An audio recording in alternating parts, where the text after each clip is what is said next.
Star Trek will not be presented tonight, so that we may bring you the following special program.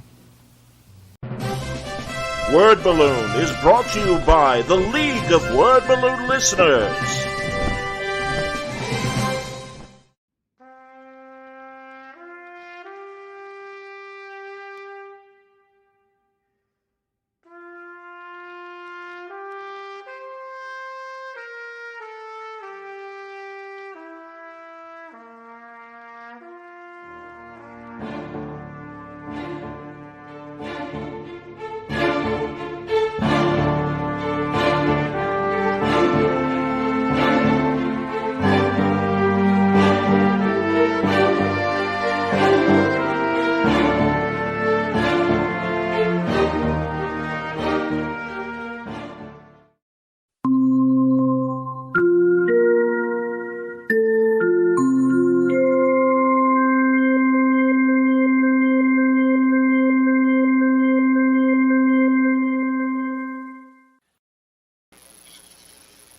Hi, everybody. Sorry we're late. That's all my fault. My computer was messing up. But welcome again to another edition of Trek Watch.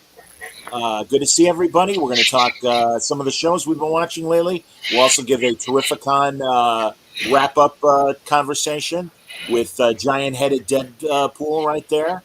And Franco and Mitch. And Wayne, Franco and Wayne. And Wayne, I'm going to zoom in on you because I want to thank you. Because of my computer problems, I didn't have my hat handy. But look at the great gift Wayne gave us all. Fantastic Trek Watch. Almost MAGA because they're orange hats. Almost MAGA.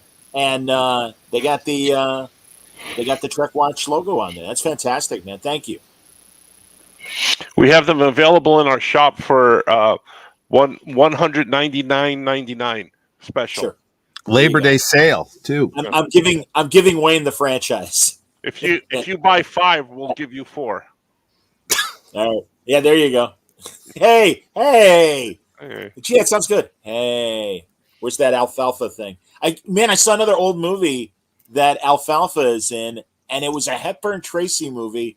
It was Pat and Mike, where she's the athlete and Spencer Tracy is the promoter. And Alfalfa plays a busboy in the movie. Adult Alfalfa. It's crazy. Crazy. Right. No response. All right. Fantastic. Excellent. I said crazy. That's something else. Well, I always, because that's that line from the double take is from It's a Wonderful Life. Why don't you go bother somebody? Why don't you stop bothering people?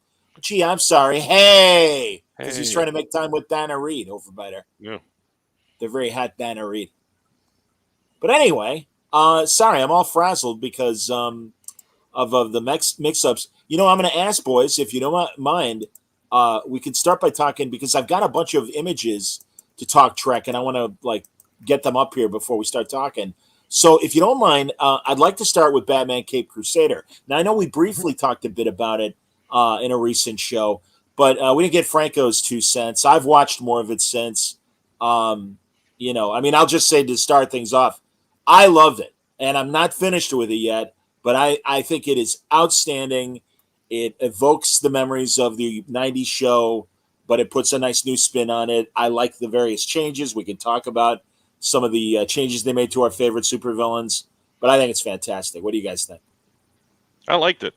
It was a strange mix of the old Batman show and the new Batman movie with the Twilligat guy.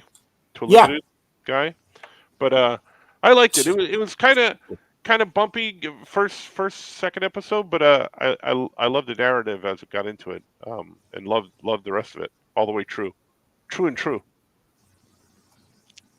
Yeah, I thought it told a really good story all the way through to the end. It was an homage to the original Bruce Timm, but it's its own story. It's something that is totally different. And you could almost say it's like a Batman Year One because of the way he was treating Alfred and everything. That it was pretty cool.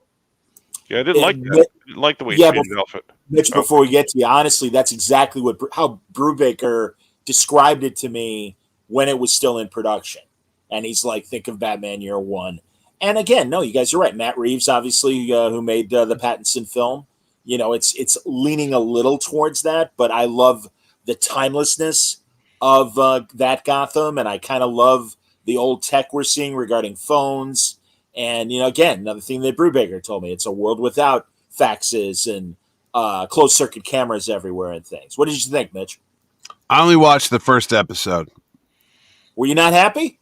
No, I was pretty busy last couple of weeks. Yeah, forgive me, Mitch. Of course. I had a $750,000 investment I was trying to get done. So my wife would have cut my balls off and shoved them down my throat if I was watching fucking TV shows. Exactly. What the fuck are you watching? What are you doing, man? Mitch, we got a lot going on. Oh, I'm going to go watch cartoons. Yeah, I got to watch Cape Crusader.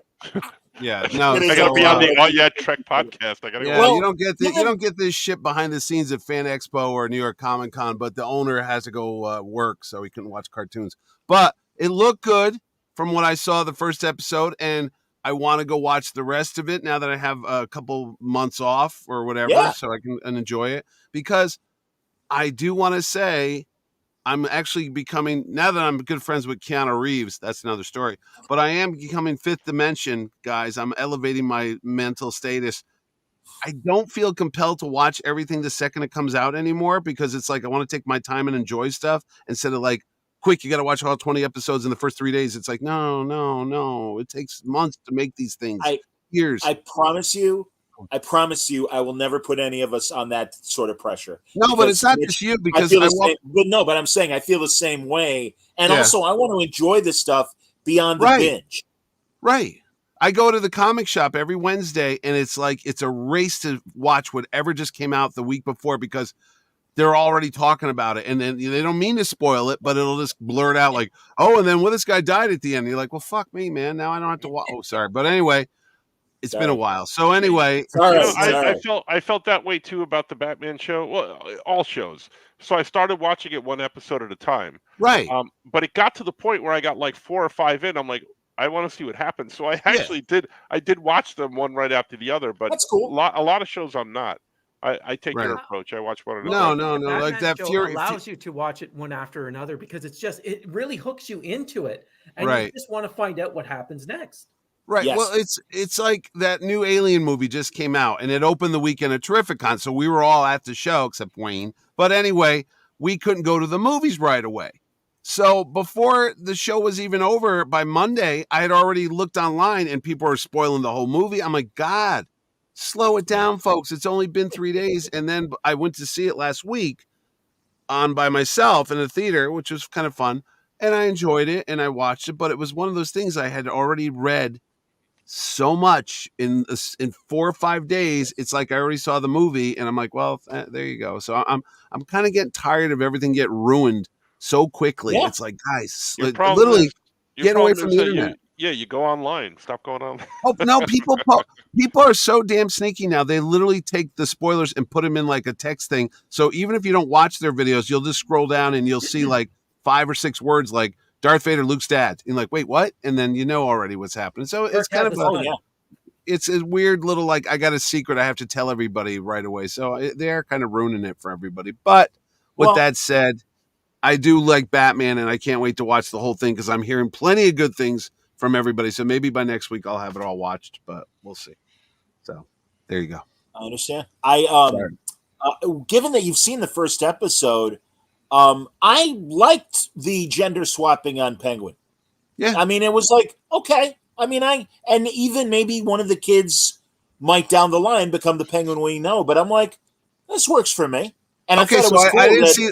I got to ask you, I didn't see the rest of it. Did she kill like her own kid? Because that was in the first episode where like the 2 boys are there, and she's like, "Get rid of this one." Like, spoiler! I'm not going to spoil it. You just I'm sorry. You guys watched the whole thing, but I was just went on a rant about people spoiling things. Now you baited me into trying to spoil it for you. You want to go? But no, what I'm saying is, again, who are they making this for? Because I'm going to tell you right now, as a 58-year-old, it's not a kid's Batman. It's an adult. It's not, and that's good. Batman. So that's cool. I'm on board with that. I'm like, all right, just so we all know. Did it start with a PG-17 or 14 or whatever the hell they say now? Was it rated R? I think it's TV-14, right, guys? Is it? Okay, all right. I'm pretty sure it is. I mean, it's not. Yeah. It's not The Boys, and it shouldn't be necessarily. No. But I'm glad that it has an edge to it. well, was it the Pattinson movie, an R movie, or was it No, I think it was R. PG-13? No. Another PG-13? It's PG-13.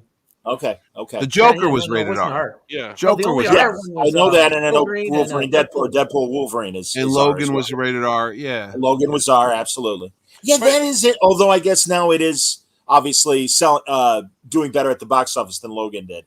Because I was Yeah, going to it say, is, I'm like, did it, because they're like, oh yeah, we're the highest rated, or grossing R-rated it superhero smashed movie. records. Oh Well, yeah, because there's no superhero competition this summer. So I mean, that. But also, Mitch, don't you think this is something we've all wanted for Yeah. years?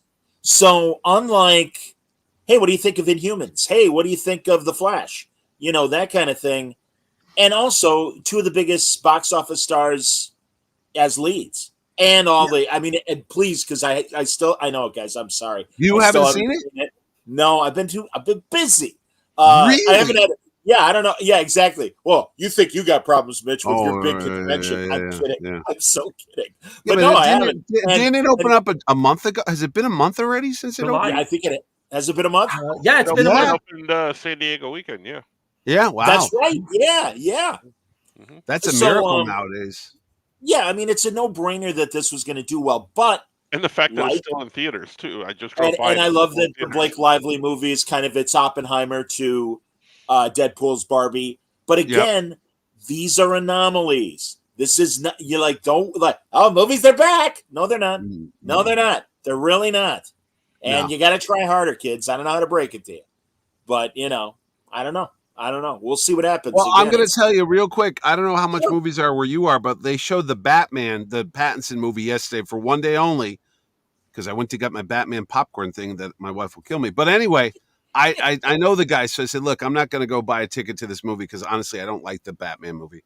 And I said, how much is it for a 6 o'clock showing of a movie that's like what, 5 years old, 4 years old already? something like that. Well, a couple of years at least. Yeah. $17. I go, Yeah, man. what, Yeah. man? He's Yeah. like $17. I'm like, oh, give me the popcorn bucket. I'm out of For, here. But- for a movie you can stream. And again, That's what I was thinking. I go, isn't this on like Netflix right now for free or But you get something? to see it on the big screen. I know, but geez, Louise, $17. My- No. They did the Spider-Man movies all summer, and I went every Monday, and they were only $5, and I thought that was a good value for a movie that's basically on free TV Sure. anyway. But $17 for a Batman movie? Come on, man. what do you think, Wasn't- Franco? I wanted to go back to the Batman cartoon for a second. Okay. And I watched it all. I love that it came out. But my question is, again, why on Amazon? What was the deal with going to Amazon when they have Harley? Well, I know, but Harley Quinn was on Max, did well for them. They're doing the sequels. Kite Man, Hell Yeah, which I haven't watched yet, is doing well on Max as well. Why this one on Amazon and not Max? I But think it costs more money to put together than those. Well, things. if I may, two things. One, they're smart to license it to another streamer, but even more so, perhaps the market for Kite Man and Harley Quinn isn't in terms of why didn't they do that with those? I don't think they necessarily have the market that they do in terms of it's Batman. We love the character. It ties into the Pattinson movie tangentially, and I'm sure they play that up to Amazon where it's like, hey, Matt Reeves, the guy who produced and directed the movie, well, he's making this show. It's even better. Whatever. I mean, I have a feeling those kinds of incentives, Franco, because again, Warner Brothers. I mean, the only studio that's doing worse than Warner Brothers is Paramount. Our friends at Star Trek, and we'll talk about that because there was actually a big business move regarding the sale of Paramount this week. So anyway, but yeah, that's why I believe, Franco, that they did it because it's just more cost cutting at the end of the day. Has it been greenlit for a second season? And if so, who's paying for that? It has, Amazon? and I would assume that Amazon may participate. Maybe that was part of the deal. I don't know because that was the deal back in the day with Netflix and Discovery and CBS and everything. Netflix paid for a lot of it. I don't know if it's going to be a lot, but I mean it's very and another show that we're going to be hopefully talking about, guys. And if you have the time, Tulsa King starting up in about 3 weeks. 2 weeks. Yeah. 2 weeks, whatever. Yeah, you're right, around 2 weeks. But yeah, I've already seen the they trailers. put I'm that excited. on broadcast CBS, did they? They Yeah. showed it this summer, right? The first season. Yep. Mhm. 8 o'clock Sunday night after 60 Minutes or something. It was Right. on. Correct. Yep. But yeah, again, I'm thrilled that I'm very happy for everyone we know that works on the show: Brubaker, Rucka, Mark Bernardin, Mhm. J.M. DeMatteis. They all wrote episodes, and Ed's the story editor, so he's basically, Well, from a writer standpoint, the showrunner and everything. again, it's like I'm psyched. just like the Bruce Tim Batman is they're relying on the comic guys to help flesh out the stories like they did back Yep. then. Yep. And that's how I think why it held up was because they relied on people that they're not being beholden to the property itself. No. They're taking the aspects of the property that make it good, and then let me tell a story with this. Let me tell a story with that. And that's why it's such a good series. Is because they're taking the elements of what is Batman and writing really good stories that make you want to watch it. Like I got sucked into it one late night, and when I noticed that it was like 4 a.m, going, holy crap, I should not have done this, because it was just like, oh, what's going to happen next? Like it really sucks you in. I think if it was sort of like the same as the original, the Batman the Animated Series, which were standalone stories. But this, you knew there's like a thread that was running through it all, and that you're really interested to find out what was going to happen. Agreed. And you sort of seen how Bruce matures in it, because he's not really the Batman that we know from all the different versions of him that we've seen. It's a younger guy that there was the old series, well, old now, called The Batman, which dealt with him more as a younger man, but that man was more mature than this current version. Yes. Isn't it weird? Because again, and I don't mean to be a broken record, but my frustrations with some of the new Star Trek and the way they've rewritten people like Jim Kirk and Spock to a degree, Nurse Chapel to a degree. I don't have a problem with this with Batman, and I guess because again the essence is there, and what I have trouble with regarding Strange New Worlds is when, well, these aren't the versions of the TOS characters, it's before that, so they haven't become those people yet, and it's like, okay, again, I don't know, man. I really think your personality and character develop a lot earlier than what Strange New Worlds is giving us. But I think the other thing too, John, for yourself, is there've been so many incarnations of Batman in the media where it hasn't been for the TOS characters. We've only really known the original 7, and that's it. And that's the difference between that and like any of the other Superman franchise, any other franchise that the X-Men, take the X-Men between the Fox X-Men, the two versions of the X-Men, which are Wayne, the one. If I was in Ottawa with you right now, I would hand you a loonie for your correct answers there. That was fantastic. No, but I think that's the thing is that Canadian currency, we've everybody. seen these people for so long, coming up to 60 years. We've known these people that these are the characters versus the other versions where you had the Filmation Batman series, the Super Friends, and then you get into the animated series. Then you get into Justice League Unlimited, Batman Beyond, and then The Batman, which took it into a totally different area. Then there was a Batman that was more anime. That that one too, but also Brave and Bold. Brave and the Bold, which was a total that was the Haney universe just going crazy on the collaborations between Batman and insert character here. Absolutely, man. It was definitely a love letter to the Haney universe. James Tucker, who currently is one of the big producers on Cape Crusader, he and Mike Jelenic were the co-showrunners of the Brave and Bold series, and I had them both on, and it was great. From the first conversation, they're like, "Hey, you know who the Earth 2 Batman is?" I'm like, "Of course." They're like, "That's our Batman," and I'm like, "That's fantastic. Yes, please." And he pretty much could have been a Dick Sprang Batman, essentially. You know. Oh yeah. Hey, Aquaman was hilarious. Spring. Somebody watching with experience, ladies and gentlemen, great director of Batman the Animated Series and future Word Balloon guest Dan Riva. Dan, we should have Dan on TV. Well, regardless, I'm going to talk to him about Cape Crusader, but also the other iterations of Batman. I look forward to talking to you, Dan. But I'm with you, man. No, it was a great, and of course we met, Diedrich, and we met Diedrich Bader, and John Bender from Futurama.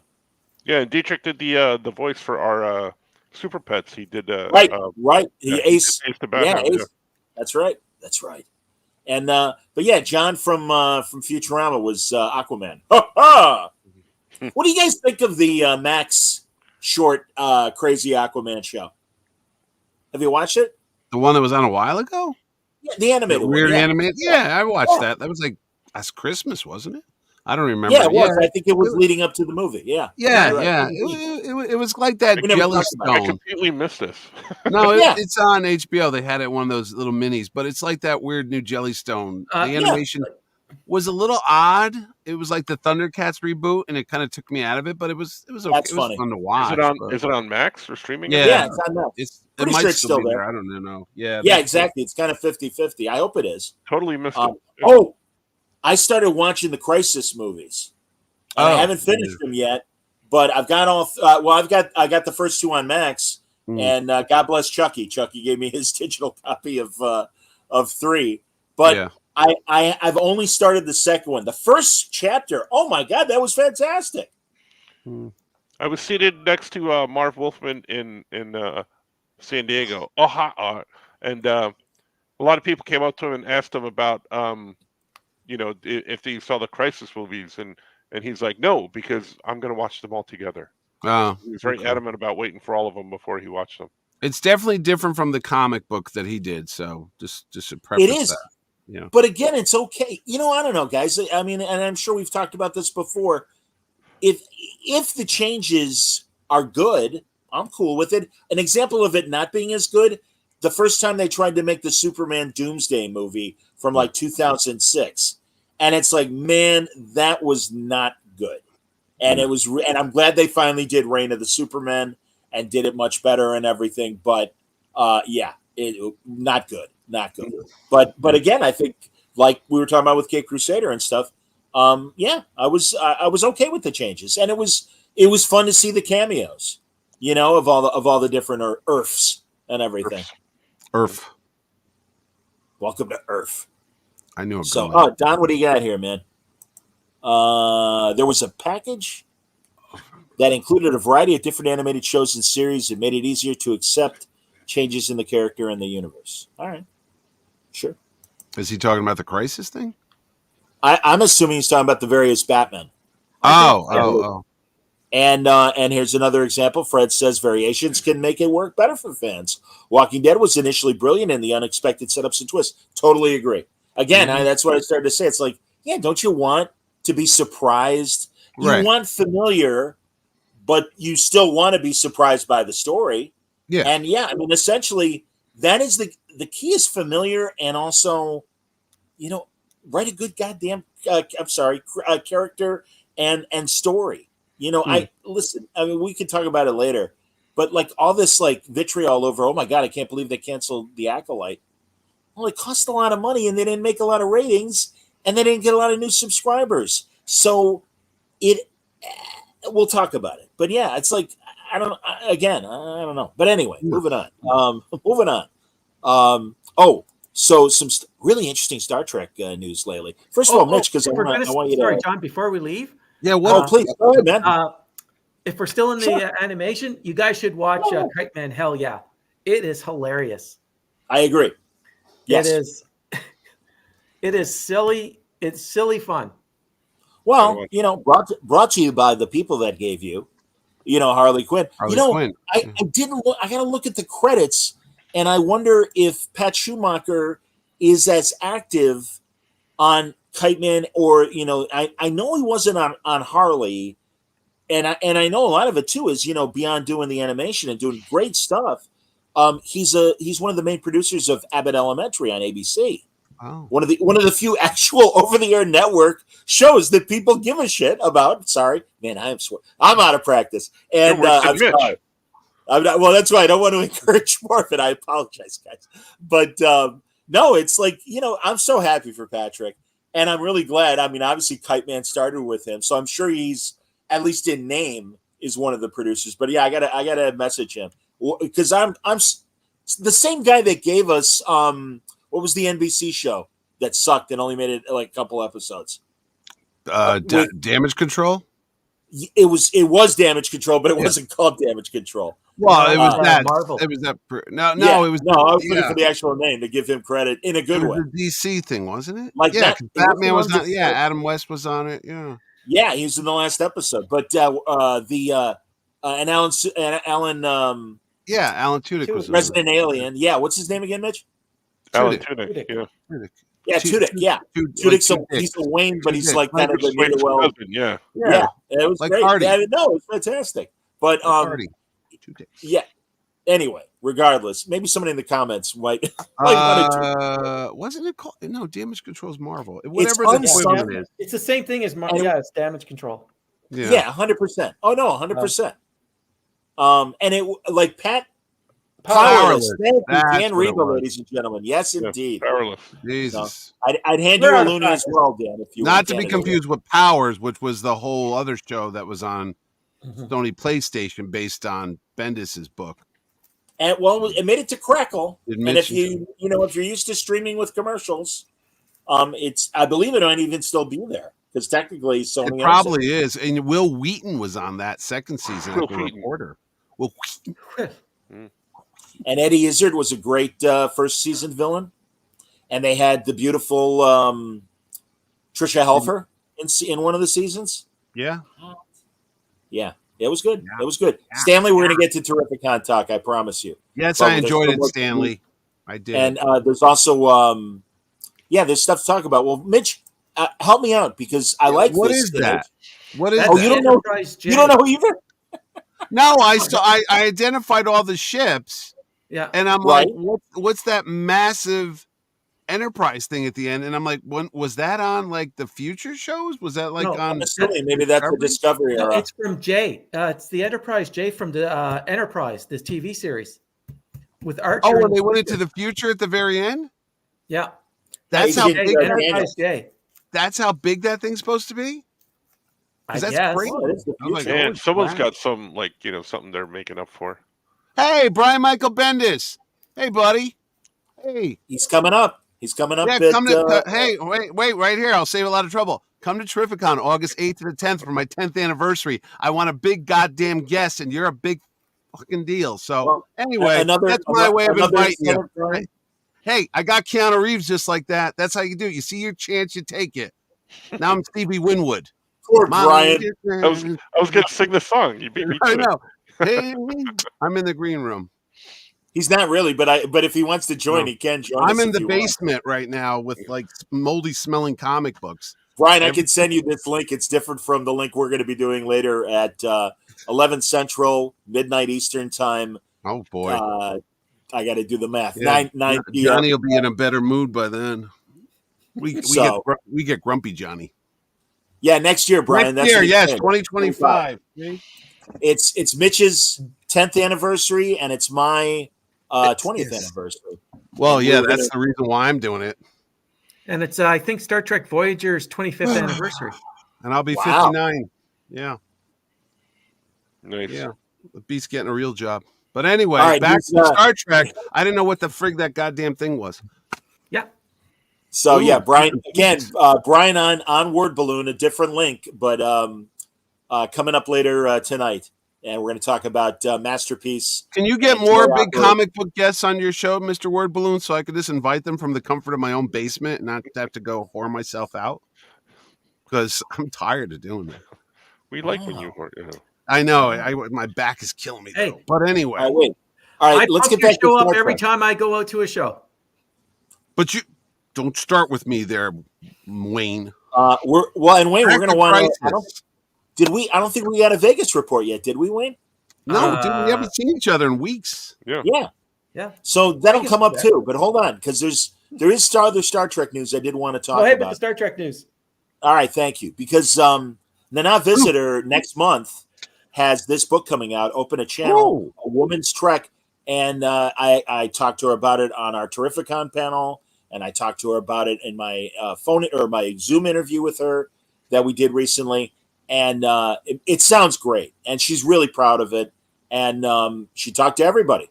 So, it's going to be great. And not only the people in front of the camera, but a lot of the behind the camera people as well. So that's going to be pretty cool. That's beginning of next month, beginning of October, beginning of November. Terrific. She was terrific. I was going to say she was delightful to talk Well, to. terrific. I'm trying to get the branding here, buddy. I got I you. get But it. yeah, she was terrific. She And was so cool. was She was terrific. Armin Shimmerman. And so was Andrew Robinson. And so Oh, my was God. Ethan Peck. And so was Celia Rose Gooding. And I Indeed. think that's it. Oh, Yes. and Walter Stephanie. Koenig Oh, would have been terrific if he was here, but he'll be here next year. but also August shame 8th on to us the from 10th. Star Trek Picard, the Vulcan. Oh, yes. Stephanie Straczynski. Something. Charzinski. All right. All right. Charlemander. She's a very nice Wait, lady. wait, I wait. rode the elevator down with her on the way out. And I talked to her and Ethan about your show. Said you're going to have a great time. Yeah. Oh, that's great, man. Well, they were all fantastic on the panels. And Mitch, again, thank you for letting me do those panels because Yes. Your it's chief great. work. It was a half hour. It was a half hour before the Deep Space Nine panel, and I'd introduced myself to everybody on Friday. And even Andrew, God bless him, is like, I'm like, we did a phone interview before the show last year. Oh no, I remember. That was a nice conversation. I'm like, great, okay, cool. So Sunday, I'm in the green room and I'm pouring myself coffee, and I get an elbow in the back, and I look, and it's Nana, Kira, and she's like, "Hey, you ready?" I'm like, "Yeah, this is going to be great." And Andrew walks up and he goes, "Well, we know we're in good hands." And I'm like, seriously, I melted. And I'm like, guys, I know you hear it all the time from all the fans, and I am one of them. I'm like, this literally is a dream come true to be able to talk to you. You I loved got a little nerdy in that Ethan Peck panel. I watched it today, and you were like, "Okay, they're at the table, and Cyback's at the table, and Sarek's at the on. table, and you're there." But then Michael Burnham's there, and you could watch Ethan Peck going, "Oh my God, call security!" I know. And you are so freaking story pitching shit right there, and I'm like, they can't Loser. take any of that. You Now- know that. I know. Well, guess what? It's too good for them. It was Not the actors. Not the actors. They were No, lovely no. people. But and you know what I loved, and I don't know if you could hear it on the audio of the video. But Which when I one? asked them if Starfleet was a military organization, yeah. and the crowd went, "Ooh." And I'm like, and it was fantastic because I'm like, that was a fantastic response from the crowd. But I want to ask them, what do you guys think? And No, really, there was Ethan a was panel. looking at me like, all right, you really want to go? Because I'm ready to go. And I'm like, Oh. hey man, I'm not asking you in an antagonistic way. I just honestly want to know your opinion. There's The no Deep right Space- answer. The Deep Space Nine panel's on next week because Kyle's at Dragon Con right now, so he can't get it Okay. up there. So you'll see All right. next week. So people have time to watch the other ones that are up there already. Yeah, So, well, he's they're very kind to share their videos with Yes. the YouTube channel. So I will be uploading the video, and you can either watch it here, and I'll keep their signage up, of course, because they made it. So they're and really, I appreciate Mitch kind of mediating that of John wants to use the video, so I thank you. I Mitch felt is in bad. there. The one Deep Space Nine. I You started it early. and I didn't give heard about the that. video guy the high sign, and he was pissed. And I'm like, I'm sorry, man. I'm like, well, because I knew there was going to be another panel right after us, Yeah. and I didn't want, I'm like, oh, if we can do a few more minutes, everybody's here. No, Why should F we that just sit- schedule. Who gives a crap? Just wing it. Nobody cares. Well, whatever. Also, I don't want to impinge on whoever is after me. I try to be a fellow moderator. No, we didn't not- have anybody coming in late on anything on that show. It was like clockwork. We don't air our dirty Anyway. laundry in public. No. Anyway, exactly. Did I say Strange New Worlds in November, new novel, Asylum? And it kind of will tell, they're retelling as it was described, it's about Pike and Number One in their academy days. The woman's name that wrote it, his name is Una. Yeah. Is that coincidence that it's about number one? They have the same. Um, I've never seen I Una I, outside kn- of I that. don't know where if Una is truly Ms. McCormick's real name or Hmm. as a Star Trek tribute. Is that a pseudonym that she's taken That's what I'm on? saying. That's a Honestly, I very don't know. weird coincidence. She's Yeah. she's a good Star Trek novelist. I think she's a good Star Trek novelist. Well, what So- was she writing books before Strange New Worlds under the name Una? So then it's just coincidence then. Well, again, she was writing. I know she wrote Discovery stuff and Picard stuff. Right. But we didn't know number one's name until Discovery. Well, DC Fontana actually gave number one that name Oh. back in the 80s Oh. in her book about number one that they absolutely use, and they have every right to because they own the material. Yeah. But it is kind of interesting, and you'll forgive me, everybody, but this is the group of producers that beat their chest always about, well, we're there. We've got a lot of women representation. We got a lot of people of color representation. DC Fontana, as we all know, because we're all old and know, is like right there with Roddenberry and David Gerrold in terms of the most important creative people in Star Trek.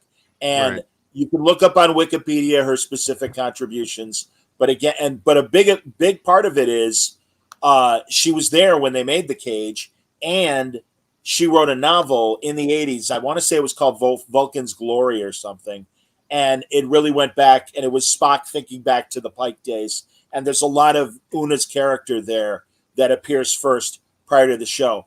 Why doesn't she get a special thanks the way Theodore Sturgeon did for Arena, the Gorn episode? Because he wrote something that they took and they adapted it into a Star Trek thing. Or why doesn't Ursula Le Guin, one of the greatest science fiction writers ever, who happens to be a woman, why doesn't she get credit for the first season Strange New Worlds, where the kid is, at the end of the show, he's jacked into the computer and it sucks the life out of him and stuff?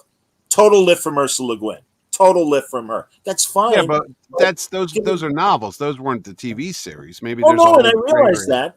But give these writers credit. No, I know, Because but even again, if you're all about, hey, representation and isn't this great and aren't we great? It's like, well, you could go that one step further and actually throw a little money to the estates of Ursula Le Guin and DC Fontana. Well, Star Wars Coruscant came out of the Timothy Zahn trilogy, and they just took it and used it in all the movies and TV shows. I don't think he gets a check. I Okay. think that's it.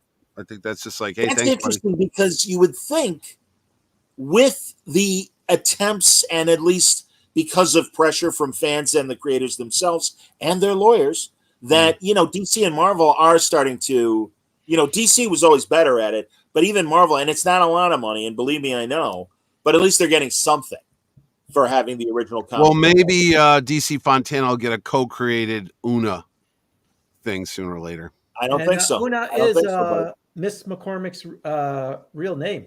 Oh, wow. And she's a doctor. She has a PhD in sociology. It'd be like There you John's middle name being Word Balloon. It's just like, what the hell? Go figure that shit out.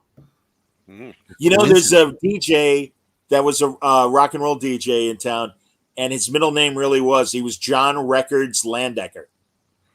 Well, his Really? career was set for him. Certificate to prove that he actually was there, and we're not sure why, but his My middle middle name name really is- was Records. Long dong, and here I am. Go figure that. I don't know. That was on during Terrificon. 16 What, Candles. my long dong? No, the Long Duck Dong or whatever his name Yeah, was. we all from, saw it at 16 3 Candles. a.m. with the ice cream. Yeah. No, Yankee, my Yeah, wanky. but we The didn't dong and see the it. food. We didn't see it Terrible, I with know. Hey, Sam Jones. forget Getty Watanabe because he's really, really funny in that movie. And I'm sure, sadly, and I apologize, What everyone. are you talking about? What do you The mean it was John on? It was Hughes on in your movie. hotel room? It was just on regular cable. 16 Oh, I'm Candles. like, for a brief moment, I was like, did I have him at the show as a guest? I'm like, wait. No, but I'm saying, That's why I was like, wait, was he there? Because shit happens. I mean, people show up. and I'm again, like, I apologize, everybody. I know it's a problematic no, subject. no, it's fine because we had Anthony Michael Hall last year, and I was thinking, oh, wasn't that the guy? Wasn't it Pretty in Pink? Was it Long Duck Dong? No, he's in 16 Candles. Oh, okay. Well, that's why I was like, maybe he was there. I don't know. It's awesome because you see him in 16 Candles and he's a little twerp, And like today, he could play basketball if he wanted to. He's that tall, and it's like, yeah, how you doing, man? and he's big. He's not Anthony the Michael twerpy Hall's one. a big dude. You know who's a real big That's dude? what I'm Never saying. knew. Tom Welling's a giant. That guy could Yeah. have been a football player. I had no idea he was that big. I'm Yeah. like, whoa. I so blew it. I so wanted to get a photo with him or selfie or something. I blew it. Yeah. I was never around when he was around, so He you was know. around the whole weekend, man. He was. I know that's what, but no, it's my fault. He Oh, was sitting your at- fault. Oh, I was gonna say. You know, how those could you miss guys him? were pretty busy because I tried to get to Ethan Peck all weekend, and he was just kind of, you know, every time I went over there, it happened to be busy. So I ran into him in the green room when I started to chat with him. So that was fun. Yeah. And I told John, no offense to Mr. Peck, he is very Vulcan-like, and he's got that deep baritone voice. Yeah, you know But why he's they just- cast him as Spock. No, Really. I know, and then I found John's panel. He didn't start acting until he was 31, or he made the decision to continue to act when he was 31. So he was a very interesting guy. A lot older than I thought. I thought he was only like 30 years old. Yeah. And then I made a joke because he was looking for his photos to give some autographs to us, and he ran all the way back from the front table to the end of the expo center, and they weren't there, and he ran all the way back. I said, "Oh, we're going to give this guy a heart attack." He goes, "I am in very good shape. I will not have a..." I'm like, "Oh my God, Spock. It's called humor. I'm trying to tell you a humorous antidote." So yeah, I ran into him in the green room, and I was talking to him about, you know, a whole bunch of different stuff, and he asked me what I did. Like he wanted to know what I did. And, He's a but I very went- nice guy. Yeah, I went up and I gave him some books, and then he goes, "Would you like to trade? I'll give you an autograph." And I'm like, "I'm not going to say no." So Yeah. he gave me an autograph. Oh, you Well, got that's- a nice one. Oh yeah, I want to show that off. look, That's personalized. great. But Wow. That's I do wanna nice. show off. I do want to show off one other thing, and this one's Sure. No, I'm glad you're doing courtesy of, this. this one's courtesy of Wayne. So I got. There she is. Ah, look at that. Yeah. Empress Tilly. Dominatrix. Uh-huh. Tilly. It's in that episode with that costume. Yeah, that's right. Sure. That's right. Sure. Mhm. Well, it's good that it's in What? a good Mitch, you want protective some peanut covering. butter? For, You want some What? peanut What? butter? Peanut butter? What? You want some What? peanut butter to go with all that jelly you got going on right now? Hey, I got to kiss Michael Rooker, and I'm best friends with Keanu Reeves. There you go. He's on my quite phone. the coup, Mitch. I've been telling friends who would appreciate that in terms of your getting Keanu for that private signing. That's Sure. This is why you're seriously, man. That's why you had a great show. It's Dude, moves he was, like that. he was cool. He was very cool. Yeah. That's cool. I was denied access. No, I you didn't have were that. not. I Were didn't have you the not? proper- You were Can I not? tell the story? Yeah, tell the story because I'm amazed that people tell me they couldn't get in. I go, well, I saw a lot of people that weren't supposed Well, to be there. well, Ming listen. Chen. No, honestly, it'd be unfair to people who work with you, Mitch. I'll tell you afterwards. No. gotta- Real quick. Here's and I love all the people that came to my show, but I'm just begging you, folks.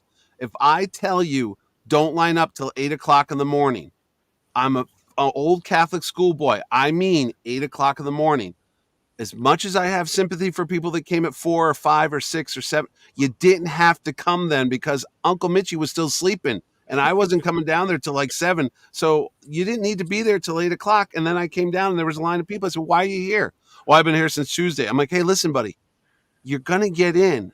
I'm just doing it at 8:00. You didn't need to be here at 4 in the morning. But they eventually got in. But I was just like, it was very frustrating because people didn't have to put themselves out like that. I'm like, no. I'm really glad nobody was hurt because there were some really terrible things in San Diego's history. Yeah, with but we people don't do raiding that. these before the Twilight people. No, I know, but here's the deal. Mohegan Sun is a top-notch organization. They don't want people sleeping on the floor because it's a 5-star hotel. You don't want to be walking by and like, why are there people sleeping on the floor? Is something wrong here? That's why there was none of that camping out nonsense. It's like, guys, it's a professional building. We know what we're doing. Please show up at 8:00. And it was fine. And then Keanu Reeves is funny. We're walking out to the car and he goes, did anyone have to pay for that? I go, no, it was free. You were free. So I didn't charge anybody. He's like, oh, okay, cool. But I was like, yeah. I mean, not only that, if you did get in, you got a free autograph and a free photo with freaking one of the top 10 movie guys in the whole world or something like that, like a billionaire or something. Right. It was also, except for Johnny. Johnny didn't get. I didn't know. So And Wayne No. was Let me tell the story. So go ahead. Say- Tom. This is new to me. So we're in line and Johnny comes in, okay, and he's holding a powdered donut. First of all, right? I was. The powdered donut. I looked down at the powdered donut. Half the powder is off the donut because it's on his shirt. So It's that true. that made me laugh. So then he comes up and I'm like, oh, you getting something signed by Keanu? Because they went through the whole spiel. You get one thing Yeah, signed, Berserker. Yeah, and put away your phones. They were very adamant. He doesn't want any selfies and blah blah blah. right. So they went over all the rules and fine. So Johnny's like, yeah, I'm just gonna go up and get a selfie. I'm like, John, you can't take a selfie with him. No. And he goes, John's like, oh, you can't? I'm like, no, they don't allow it. He goes, oh, well, I'm not gonna screw this. And he goes, I'm gonna leave. So That's not what happened at all. it what is happened? exactly what happened, I Johnny. had a It's exactly what I had a professional photographer We there didn't who know does our that. photo op, No, who did it for free. I I- understand that. Listen, we didn't know that until we got to the front of the line that was happening because this was Oh. all the way at the very beginning of the line when we were kind of like outside still, So they And went. that's okay. Well, I Yeah. bet if you guys had called or talked to the guy who owned the show, I would have told No, you I that because get it. I'm the one that made all Listen. the rules. So All right, now you're going to make me tell what happened leading up to my exchange with Franco, where I was just still kind of blind with rage because I had trouble Oh. getting in. Me and Chuck were coming in. We see Mitch, and Mitch's like, "Hey, Franco's in the Keanu Reeves room if you want to see him." And I said "Oh, that okay." to you. You did. I swear to you that Oh, you did. I- Rashomon. We all have different Rashomon. I don't but remember. swear to God. I don't remember seeing you. I'm sorry. Really? Well, Mitch, you had a million other things on your mind. Not that important, my man. It's not a Anyway, big mind. so Yeah. just doing the context of the story. So I go up to the. I always get because I feel it's justified, truly, because I do work with you, Mitch, on this show, and I help you book, and you're very kind, and you buy advertising, and then you let me. And you work got Brian for- Michael Bendis coming next year. I mean, what's not to love? Yeah. Here's hoping. Hey, like I said, I'm very proud Okay. that So Terry what happened? Dodson- What did Evil Mitch do? What did Mirror Mitch do? Because I You don't did remember. nothing. No, you did nothing. So anyway, so I go up to the door. Well, I Yeah. asked you for me and Chuck. Hey, or I always ask at the door. Listen, I'm working the show. I need a staff badge. Press badge Yeah. isn't enough. I Yeah. need a staff badge. Green room access, the whole schmear. So anyway, my son should have given you one. and they did. They did. They were great. So anyway, I explained. I said, I'm working with your dad and Sharon and everything. So anyway, so I go to the room and they have a woman that was working kind of security, and she's like, "Hey, you can't go in there." Okay, And I'm now like, that was a Mohegan Sun security person. That wasn't one of Mitch's because I was gonna talked to the say, same what lady. was- I don't know. Yeah. I don't no, know. I know that's the lady that I talked to. Yeah, Okay, she had. Yeah. And forgive me. Now I'm not trying to profile. The lady had dreadlocks and everything. she had a blue shirt on.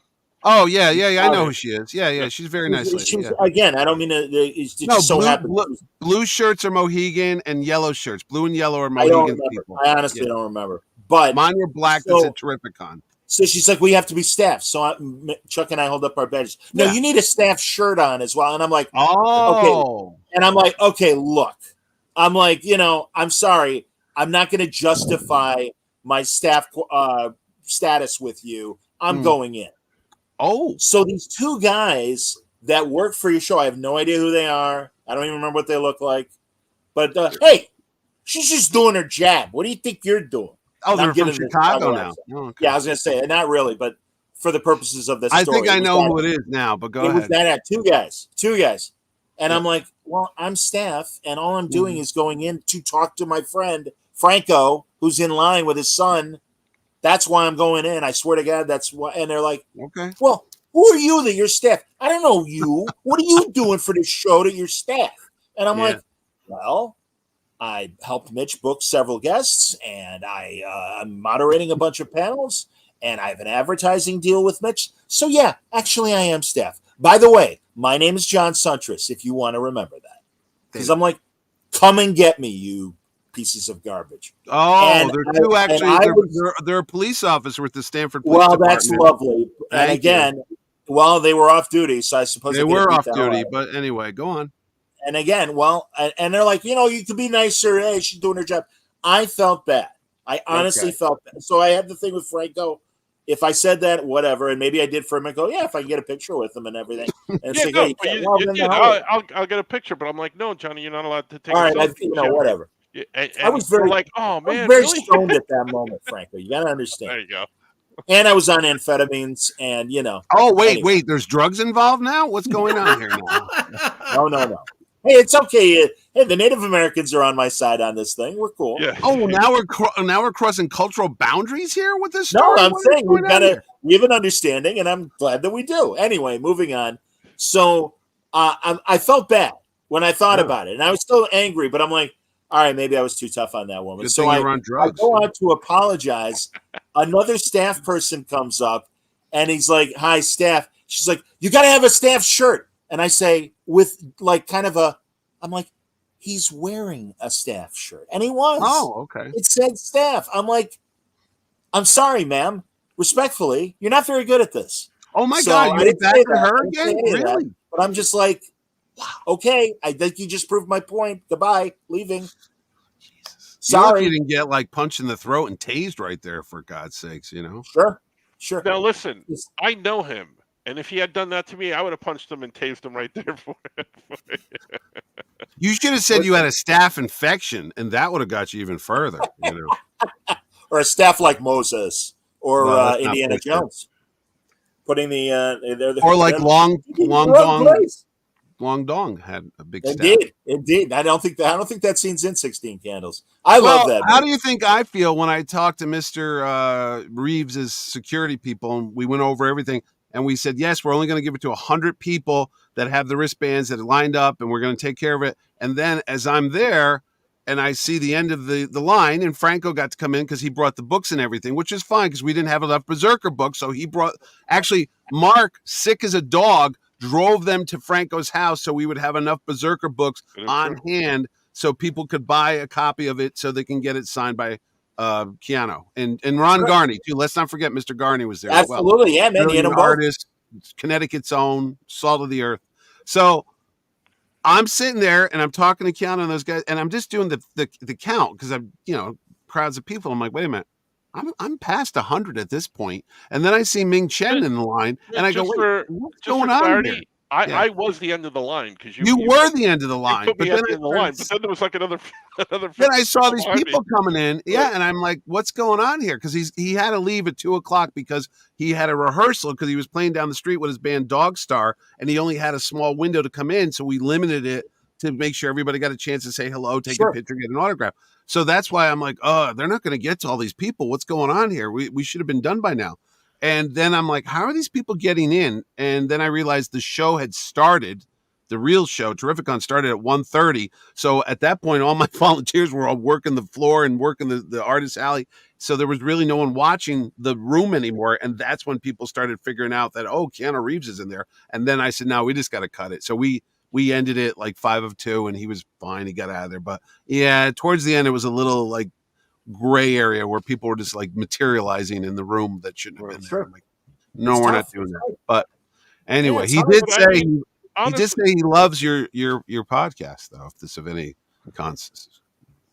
Keanu does, yeah. He doesn't listen to podcasts now. Yeah. Why would you tease me like that? I mean, I actually have on camera people like the great Scott Porter from Friday Night Lights and Heart of Dixie and the animated voice of Cyclops in those Japanese-made X-Men, Blade, Iron Man, and Wolverine cartoons. He was Cyclops. But he loves word balloon. But that's honesty, one. In all honesty, the amazingness of and I'm not doing this to because I would never pump you up on purpose, Mitch. But but it was just so cool that you were able to get him and give him for free to the VIP people and everything like that. It just shows and I can't tell you how many people throughout the show were telling me what an amazing year it was with your guest and the people that you had there. It was, and I said, it was just like a killer lineup, and people were complimentary the entire weekend. And I have to say, on record, it was my best Terrificon. There you go. So there. No, and I got to tell you, people. Again, we'll go back. Sorry, I don't mean to hijack Trek No, Watch. We're doing Terrificon. I had every intention of doing this. Here's what happened. I was doing an interview the week before for one of the local papers, and I knew that Keanu was going to be at a competing casino resort down the road from where we do our show. And I knew that it was a Friday night. And I said to Garney in a joke, because I've known Ron for like years. We went to the same college and shit. So I texted him and said, "Hey, any chance you can get your friend Keanu to show up at Terrificon?" It's never going to happen. And he wrote back, yeah. Good luck. I'm like, yeah, I know. As my wife says, if you don't ask, the answer is always no. Right. So you don't know. So I threw that out there literally like the week before. So it's Tuesday. I just came back. Yeah, I just come home. It's 3:00 and Garney's calling. And I'm like, oh, geez, what's the matter? He's not coming to the show. He's sick. So I pick up. I said, don't tell me you're sick or something. Because he was in San Diego and a lot of folks had gotten sick. So I said, don't tell me you got COVID or something. He goes, no, I'm all right. I said, so what are you calling for? He said, I'm talking to Keanu right now. And he said he'll come to the show. And I said, oh, bullshit, Garney. April Fool's Day was months ago. F you. He's like, no, I'm not kidding you. I'm like, oh, come on, Ron. Why are you being a dick? Because I really didn't believe him. And he goes, he's really going to come to the show. You have so much stuff going on right before the show. The last thing you need is him pulling your leg like this. Right? It's like the Tuesday before the show. I got flights coming in. I got Mark Waid coming in tomorrow. I got Adam Hughes. I'm trying to figure out where everybody's going. I got, everything's going on. So my wife's in the next room and she hears me fighting with Ron on the phone. And she goes, who are you talking to? I said, Garney. She goes, what's he calling for? I said, he says Keanu Reeves wants to come. And she's looking at him like, wait, what? I said, he does the artwork for Keanu's book, Berserker. And she's like, really? Yeah. So I go, well, what time does he want to come? And he goes, well, he's got a window of time from 11 to 2. And I said, well, that ain't going to do us any good because the show doesn't open up till 1:30. What's he going to come for, a half an hour? And he goes, all right, I'll tell him forget it then. So he's telling him to forget it. And Sharon's like, what are you, an idiot? You own the damn show. Open at 11:00. And I go, oh, yeah, I do own the own show. I suppose we'll figure it out. How are we going to work logistics-wise? And she's like, oh, my God, you're an idiot. So I text Garney back. I say, hey, he can come in. Oh, okay, thanks, buddy. He could come now. So they went and got something to eat at 11 to 12. And then at 12, he just walked over from the restaurant, the Lansdowne restaurant, the Irish pub. And he just came into the panel room and he met with those people. We did the photo ops, except for you. And then we took everybody out. So here's the funny thing.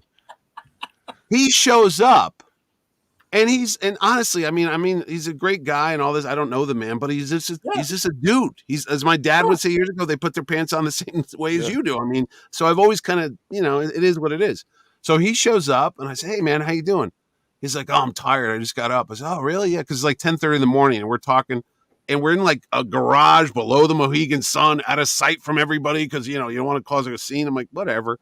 And you're famous because I joked with him when you get to walk through kitchens and alleyways. That's how you've made it because that's where they take all the famous people out of sight, So we're talking comic books. He'd never been to a comic book convention, like a real comic book convention, not Hall H or some publicity thing.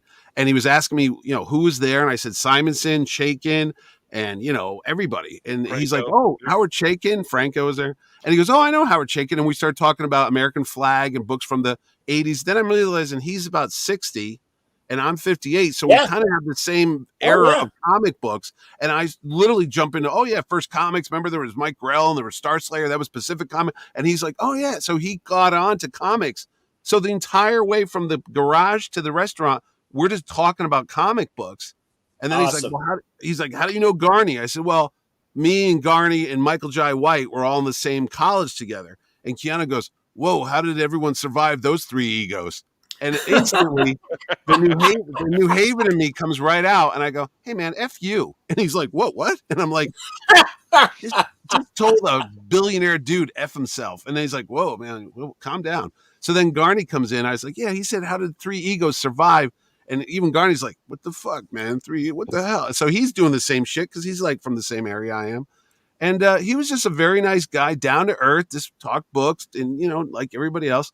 And the funnier thing is I knew a lot of people couldn't get to see him that weren't in the 100. So I said, would you mind walking down the hall that leads into Terrificon? Because I know there's like literally thousands of people waiting to go into the show. He's like, yeah, whatever you want. We walked down that hallway so slow.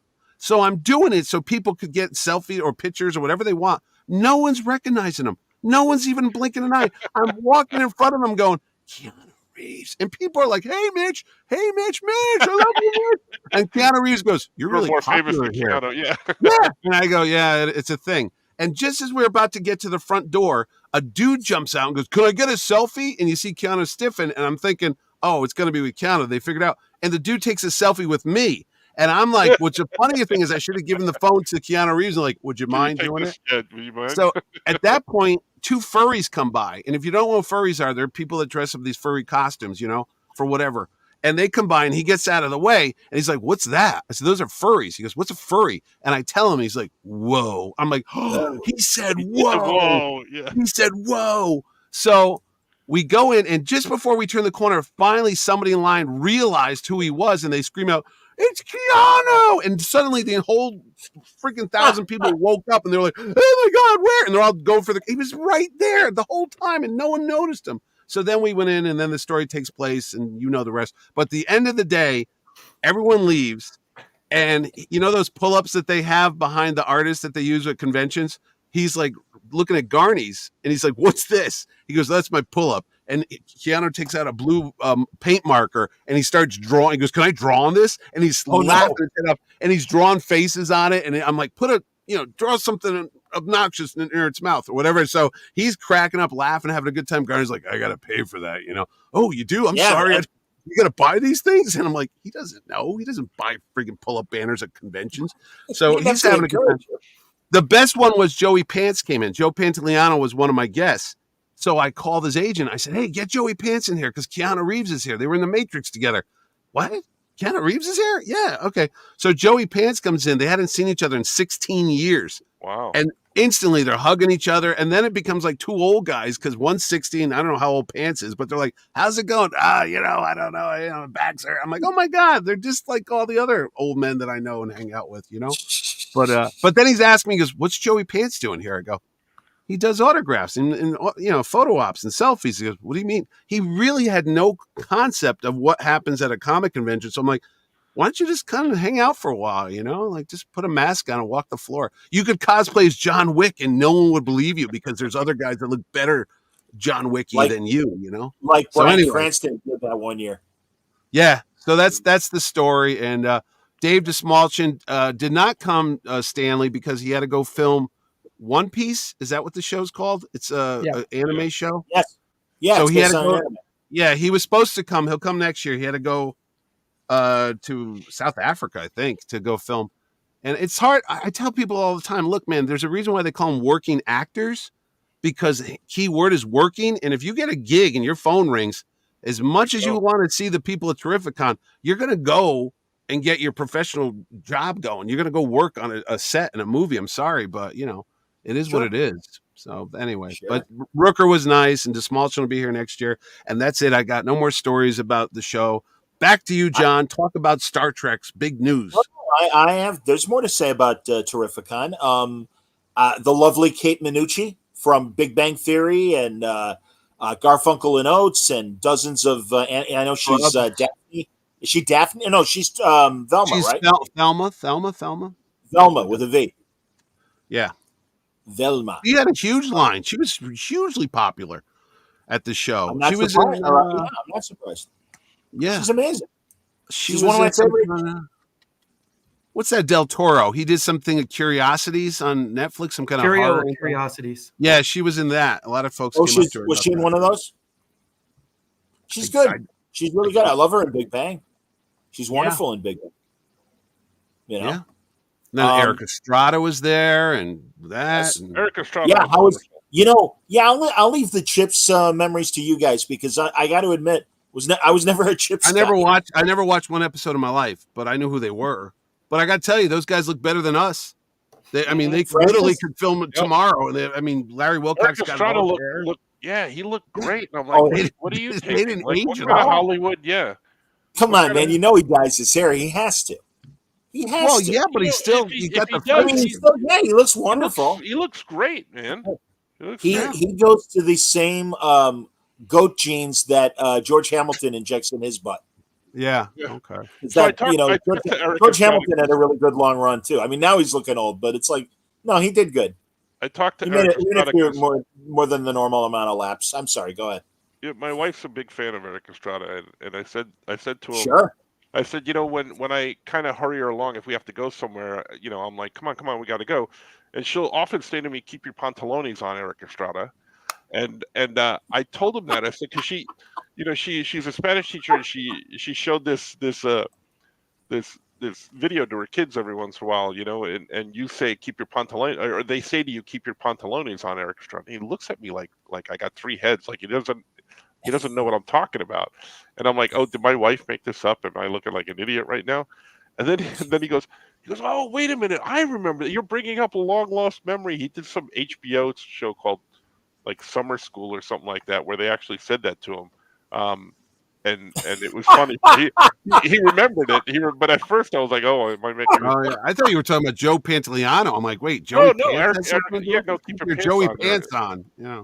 He was really good in that C-Lab 2021 cartoon. He was one of the voices on that. And they gave him fantastic, like Adam West crazy sort of lines to say on that show. Right. He was fantastic. But I never had a chance to really talk to him, and I didn't want to, He was in he was in one of those telenovelas. Oh yeah, once, and I was talking to him about that, and he knows not a lick of Spanish. What? He had to learn all of his lines in phonetically in Spanish. Oh. He doesn't know Spanish, so like everybody just assumes it and stuff. I just assume, I thought he did. Yeah. So that's funny. Unless he doesn't even know how to ride a motorcycle too. Doesn't even do it. I saw a great. I just had Ed Cato on, our dear friend, who's now the editor-in-chief of Retro Fan Magazine, and their cover story coming out this month is Chips. And I bought the issue. Yeah. There's a great picture. There's like a recent picture of Larry Wilcox and Eric Estrada on motorcycles as they look now. And you know what? Cool. I'm sure they were selling it probably at the show. Chem Dog's right. I forgot to tell him he was the guy that got sacrificed to the Aztec god on the Kolchak the Night Stalker. That's right. God damn, I forgot That's to talk to him about that. Yeah. Sure. Yeah. You're right. That's hilarious. Cooper is absolutely right. He didn't make it to Terrificon. He was really impressed with the comics talent that were booked this year. Listen, man, I always say going to the big shows, it's my real expensive summer camp week. And it's great because I see all my out-of-town friends. We're all together. It's great. Well, I mean, and truly, there's always more than enough friends at Terrificon. But this year, I could literally call a dozen people that were their friends. And it was fantastic. I don't know if they'd agree. Again, also not to blow it out of proportion, but I do quite a few shows, and this is a very comic-centric show, which I really love about Terrificon. It's very comic-centric, where a lot of them are not anymore. Yeah. No. Yeah. And we're talking about movie actors and stuff because they're cool, but the ratio between movie actors to comic book creators is like 20 actors and then the rest of 100 something artists and writers and editors like Ralph Macchio and people behind the scenes like Terry Kavanaugh and folks you normally don't see. And then there's legends. We gave Garcia Lopez an award for all the years of work he's done, and then you had Claremont and you got Bagley and you got the man with the deepest voice in the world, Benjamin Piercy, who I was like, holy I love Ben Piercy. Ben Piercy's awesome. He makes freaking Barry White sound like a tenor in a girl choir or something. It was like I tell him that all the time. I'm like take it from a radio guy. You got an amazing voice. I have to say thank you for the greatest moment of Terrificon for me. You had me seated next to Jose Luis Garcia Lopez, which intentionally or not was amazing. No, I did it on purpose. Yeah, but at one point his guy Fred, he said, "Listen, Jose's drawing. He's got to get some drawings done. Could you just keep an eye on the table for like anybody that comes up?" And I'm like, "I'll go sit with him. You need me to go sit with him?" And he goes, "No, dude. You could just just keep an eye on him." You're right on the corner. Yeah, right. You could just keep an eye on him. I'm like, "No. I'll go sit with him." So I went over to go sit with him, and I sat there for a half an hour. And Mike Pellerito comes up, and I didn't know it at the time, but he took a picture of me. And if you look at this picture, I look like a little kid sitting next to Jose Luis Garcia Lopez, just like, I have this look on my face watching him draw. And it was just amazing to sit there and talk to him and watch him draw. He would do these little prelim sketches on scrap paper. And I'm like, oh, that's Wonder Woman. And all he did was a circle and like a swoop. And I'm like, oh, that's Wonder Woman. Ooh, that's Deadman. Like, like as he's doing these, and I'm like, he goes, oh yeah, to figure out the angle, I do this, but they were just headshots that he was doing. So then I watched him draw the Wonder Woman and stuff like that. And then afterwards, as a thank you, he gave me that prelim. Oh wow. Of the Wonder Woman, Dead Man, and Wow. what he drew, and he labeled each one as if I didn't know, and he and he signed it. So I have it Wow. like stuck in my Batman Hulk book that I had him sign. So in the back of it is this prelim sketch that he did. I was just like so geeking out. It wasn't. I didn't care about Eric Estrada or Keanu Reeves after that. All I cared about was that moment in that sketch. So it was geeky. Well, get I it. gotta- Fred I asked me to sit beside Jose at one of the shows, and it was great. I Just got a sitting list there. of people I want to get before it's, and I don't be to be morbid, but I go before it's too late. But there's like Doug Munch, who Mhm. did a bunch of stuff. There's God, I can't think of his name. He worked on A Werewolf by Night. Mike Klug. Yeah. I think Mike the Klug. great is- Mike Klug, yeah, sure. yeah, Mike Klug. And God knows I got Kaluta lives nearby, but he won't come, but because Oh, I've that's too tried. bad, And then man. huh? I He just said doesn't- that's too bad about Kaluta because one of my first shows that I went Yeah. to just as a fan before the podcast, Kaluta was at this little dinky show near O'Hare Airport, Yeah. and God, he was kind as hell because truly, I'm like, I'm sorry, I'm new to this. I'd like a sketch, and he's like, and he goes, well, sure. He goes, and I said, well, forgive me for asking, but how much? How much do you want to pay me? And I'm Yeah. like, it's $60 an insult. And this is like 2000 or 2001 when prices were still under $100. And he's like, not at all. That's fantastic. And he drew me a fantastic shadow Yeah, on yeah, a yeah. comic backboard. And I love it. And I'm like, oh, I've got a Mike Kaluta. I'm so thrilled. No, And no, then- no. Barry He owes me Windsor. a commission.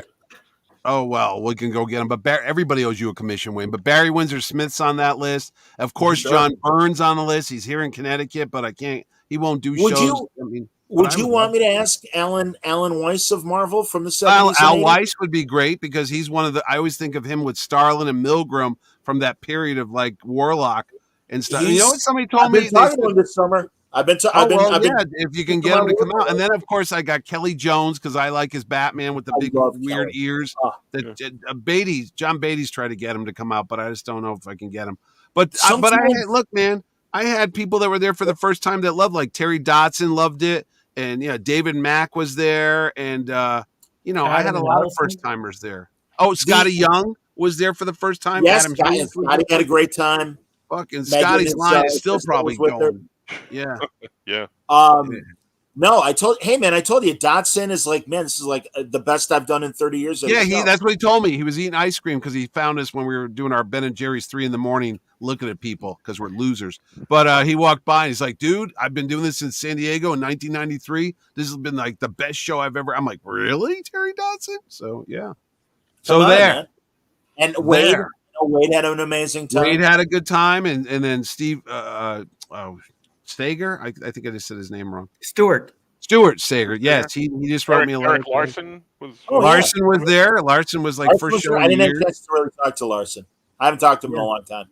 I pretended to be him for a little while so he can Yeah. go use a bathroom break, and everybody came up to the That's table. all right. I said, "I'm not Eric Larson," and they look at me and say, Well, Yeah, and then we you've know. got all those those. I don't know if the audios are out already, but you got the Snyder, the Philip Kennedy Johnson.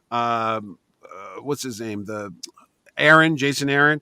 You got because they're all doing that new absolute Right. DC thing. Or No, whatever. that was great. Yeah. So yeah. No, it I was cool. very proud to moderate that panel. I loved it. And Ralph Macchio, my God. Right.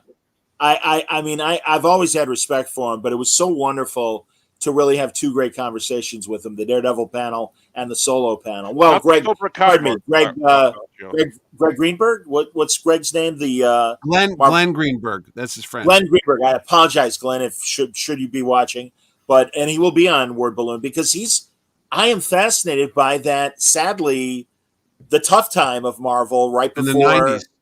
Yeah. and he was there for all of that. Yeah. And it's like, he's a good kind of guy to find out about that and everything. So, No, you know what's funny though? I was talking to some people and out of nowhere, I just like, whip it out of my ass. Oh yeah, he did Amazing Spider-Man on 252, 3, and they're looking at me like I'm a nut. And I'm like, oh, God forbid, a show promoter that actually read comic books and actually has a freaking working knowledge of all the Marvel and DC history for the last 70, 80 years. I'm like, why? This doesn't happen at other shows? They're like, no. last year at Fan Expo, Yeah. you forgive me, competition, but when Frank Miller was there with his table, Jim Kruger the writer of Earth X and all those things and everything. He Yep. came up to say hi to Frank, and he got in line. He didn't want to, presume and everything. And he was trying to explain to the support staff that work Who he under was. Solen, probably don't know anything. And it's like, hi, I'm actually a colleague of Jim's. Frank's, excuse me. Frank, yeah. Frank, Jim, Tony's, Cheech's, and I just wanted to say hi.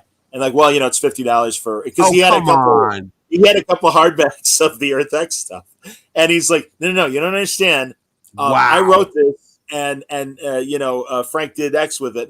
No, or they weren't Earth X things. They were things that he had done with Frank, Marvel Masterworks or whatever that they're both in. So I'm like, I get Solen, and I'm like, Solen, this is Jim Kruger. He worked with Frank at Marvel. I go, no, he's legit. I go, this is a colleague. Don't, And she's like, oh no, thank you for saying something. So then, please, Jim, come over and everything. And yeah, Frank's like, hey, Jim, good to see you. So it worked out, but yeah, man, it's like sometimes the wall's up, So anyway, It's almost like someone coming to a door and saying that they work on the show and they're the moderator and they're part of the staff. Staff Friday homicide. Shit's falling. I know. Oh, hey, one other What? interesting thing. You'll forgive me. Back to Star Trek. The Fleet Command online game. And I'm sure we all get commercials and our algorithms for them and everything on Facebook. Yes. Well, they announced an interesting crossover. I don't know how it's going to happen, but this should give you a hint of what I'm talking about. Yeah, Is that, that's called Galaxy Quest. Yeah. Is that the guy from yeah, that's the It's- what's the comedian's name from Home Improvement? Tim Allen. Tim Tim, Allen. it's the Allen, Galaxy yeah. Quest. It's- That's like as Sam Rockwell says in the movie, Peter, Quincy, Taggart. Yeah, that they're doing a crossover of, and I don't know if it's because I don't know. Grandpa doesn't know how the games work.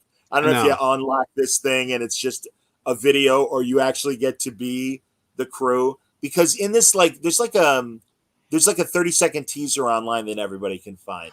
Star Trek Fleet Command Galaxy Quest. You should be able to find it on YouTube. And it's interesting because that's supposed to be Kirk on the right. Oh God. Yeah. Really? And here's my suspicion, guys, and I want to know what you think. I bet with all the friction currently They're not between allowed to use this Shatner picture. and Paramount use and his Star face. Trek, that it's like, if you want to use my face, shoot the money to me, honey. Yeah. And now it's like, all right, well, this is That's almost Captain. That's Adrian Zemed. That's who that looks like. That's TJ Hooker shit going on.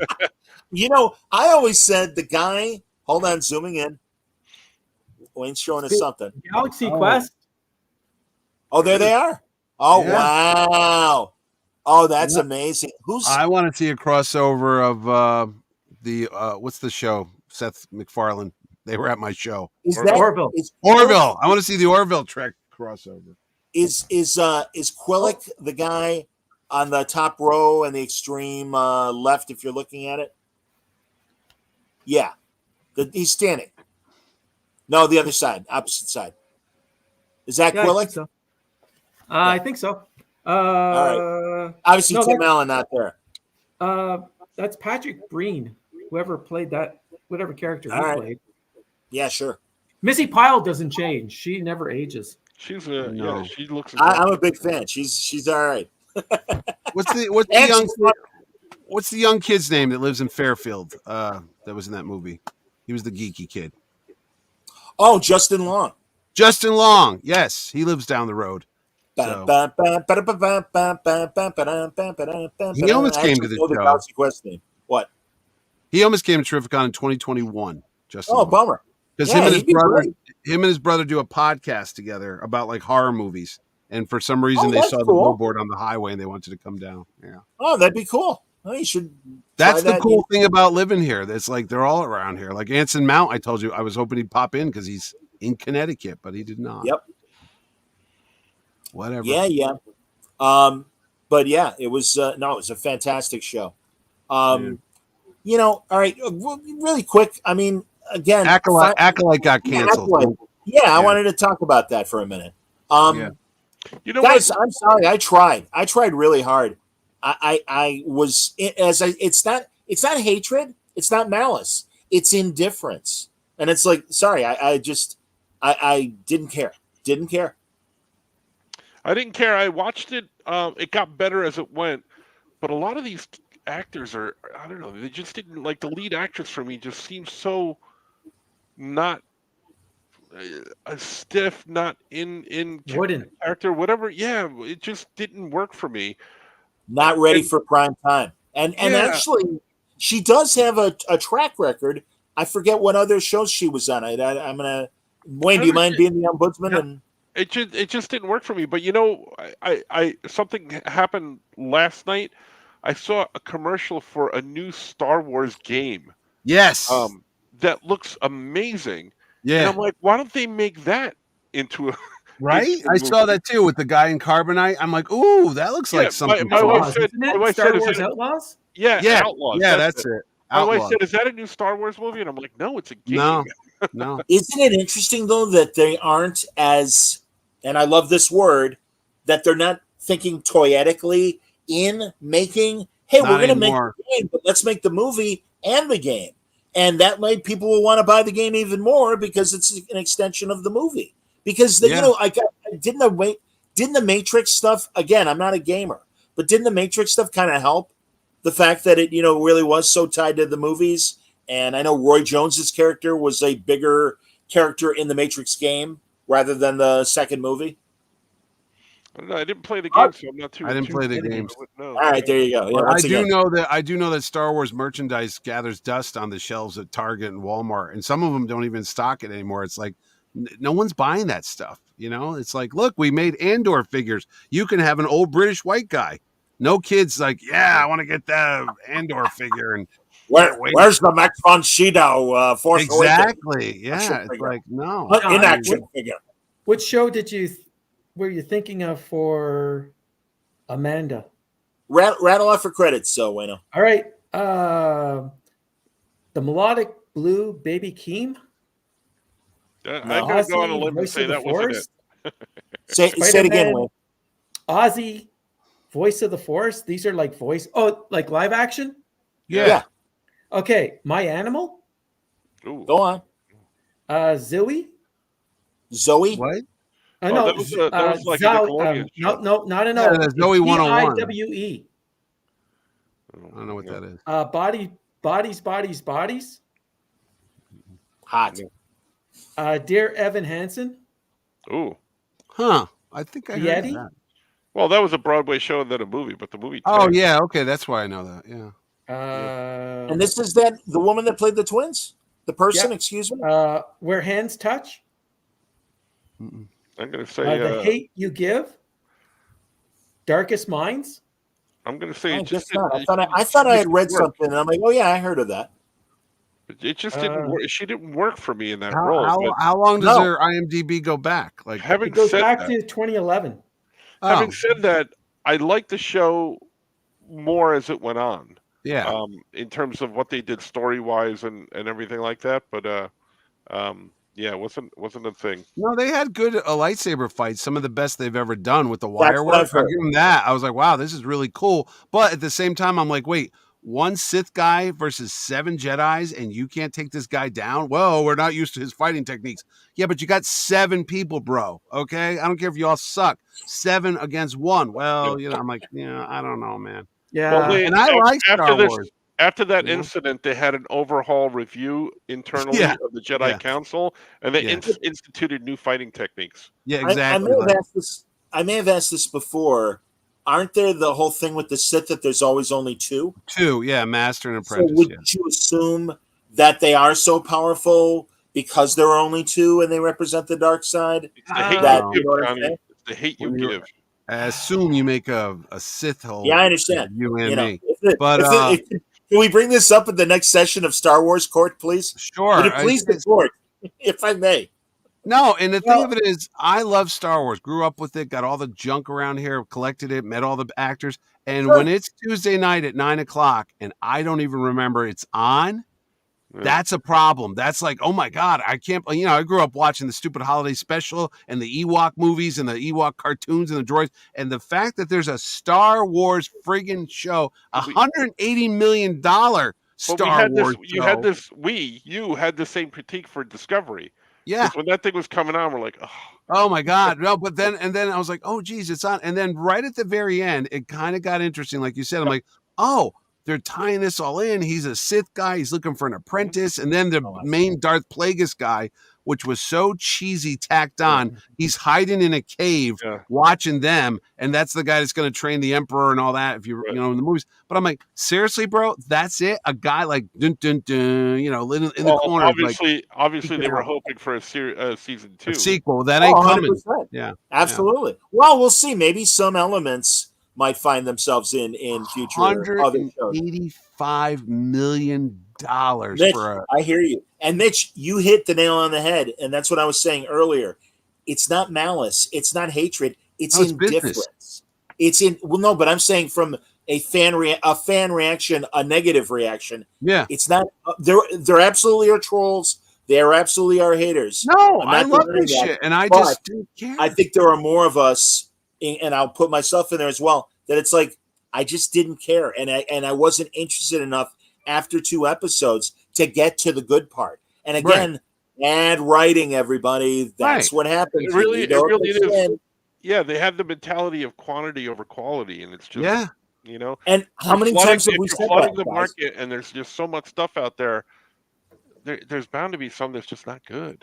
No, not only the different shows, but also, hey, this story could have been told in 4 episodes, not 8. You didn't have to make it so bloated. Well, and certainly, New Trek is a big, with the exception, I won't blame Strange New Worlds for that, because I think they at least every 10, every week we did get a different kind of story, whether I cared for them or not.